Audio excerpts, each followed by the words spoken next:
Oh, I'm not worried. Listen, this thing's going to go 7. The Mavs are going to win in 7. I'm not angry. I'm not worried. I'm angry.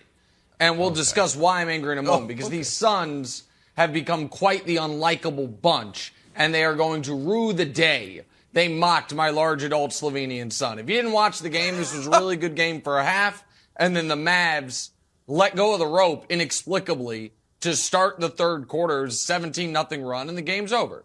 Phoenix is too talented and has too much of a discrepancy as far as player ability 1 through 8 for you to get down double digits like that on the road, and Dallas is simply not going to be able to overcome that. They won game 3 and game 4 by never trailing after early first quarter. So the idea that Dallas was going to execute some 15-point second-half comeback, they don't have the horses for that. So I'm not worried. And Wilds, you and Brew, I'm very curious what your commentary is going to be, because we are 36 hours away from a game 6 that both of you guaranteed was not going to happen. So I would just recommend you be a little judicious with your victory lapping. No, you're not allowed to do that when you're in Jenna's chair. There's a level of professionalism that is demanded from that seat, so put your stupid broom with the stupid Drake picture away. But, Brew, I'm not worried. I'm that's angry. One man's I'm angry opinion, at how the Suns Wilds. conducted themselves. Thank you. No, it's the truth. You guys said sweep and gentlemen sweep, and we're playing a game 6. No victory laps for you guys. None. Not allowed. Against the bylaws of the show, Brew, as you would say. You know I study the bylaws, and I've yet to see that in there, Nick. But anyway, look, okay. Nick, you put on a brave face. That's admirable. This thing is over. I won't go full Kenny Smith because Jenna's not here. She loves that bit. I'll save that for when she's here. But this thing is over, Nick. It's 6 games. I told you yesterday, okay, so they won't beat them in 5, like I said. They'll beat them in 6. And you should be very worried, Nick. And first of all, can we put something to bed? This is kind of related to what you're saying about the Suns being unlikable. Let's put to bed the notion that Chris Paul and Devin Booker mocking Luka Dončić earlier in the series is the same thing as LeBron and D-Wade mocking Dirk Nowitzki in the 2011 finals. And here's why we can put it to bed, Nick. Because after LeBron and D-Wade mocked Dirk, the Heat never won another game. Last night, I know you believe in pixie dust and all of that stuff, but can last night's result put to rest the notion that history is repeating itself? Because they mocked the latest international superstar for the Dallas Mavericks, God forbid, got mocked by the opponent. It's not happening, Nick. The better team is winning. And that's what happens over the course of a 7-game series. Ultimately, the better team is shown, and that is what we've seen now. And look, you got, Nick, this graphic is another reason you should be worried. You know the history. You're a historian of the game. When the team that wins game 5 in a series tied 2-2, 82% of the time they go on, and Luka knows it. Look at Luka. He knows it. That is the very stat that was going through his mind with that look on his face. That's why he looks so distressed and distraught.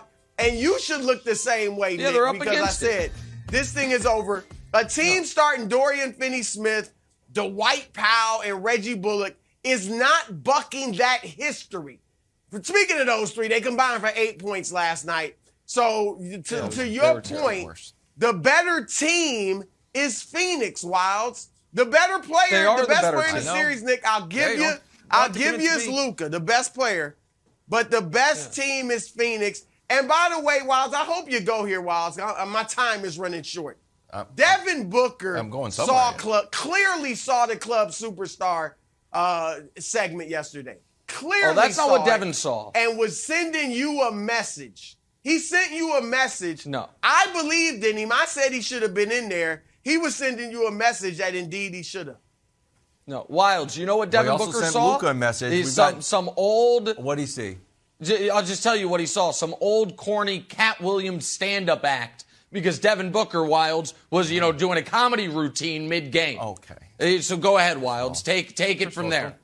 First of all, we're not slandering Cat Williams on the show, so let's dead that right now. Give me a break. But what you are talking about is third quarter, 67-50. Dorian Finney-Smith with a hard foul on Book. Book ends up going down, stays down for a while. This gets upgraded to a flagrant one. Okay, so I have so many issues with this. First of all, about NBA officiating. At Wilds and you and Bruce, annual or semi-annual meeting with Adam Silver, play them this tape with audio. Because do you hear the Suns fans saying, stay down, Book, stay down?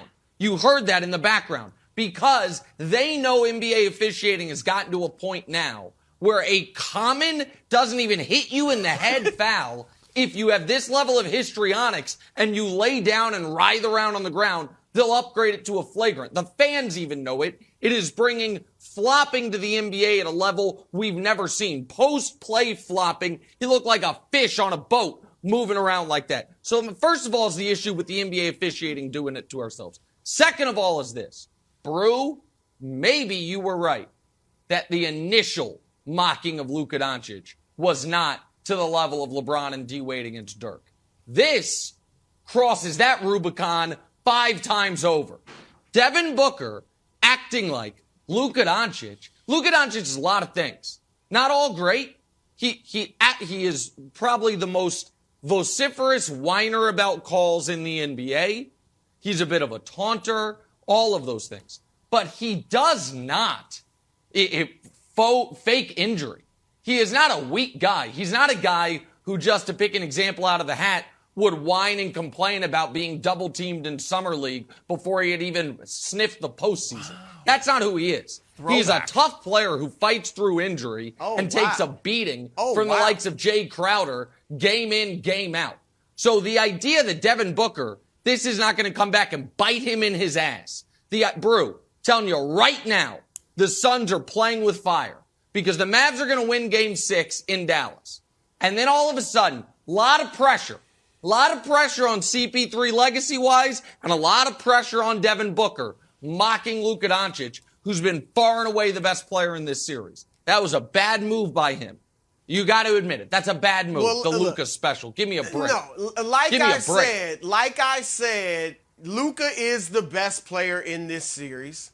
But don't sleep on Devin Booker, and that's what you've done, Nick. You slept on Devin Booker. You left him out of club superstar. And that, if anything's going to come back to haunt somebody, it is your decision to keep Book out of the club. That's what's going to haunt you. To me, Nick, you know what this shows? This shows that the Phoenix Suns aren't the least bit worried about the Mavericks because they know, as I've been telling you, and Antoine will tell you in an hour, that they're a one-man squad. Luka's great, but one man by himself is not beating the Phoenix Suns, not unless he's Giannis, and even Giannis had help with Middleton and Drew Holiday and the rest of the bunch. So this tells me Book's not worried at all. Thanks for watching. Subscribe here to get the latest from the show. Also, be sure to check out more of the best clips from First Things First, or go watch a few segments from our other shows on FS1.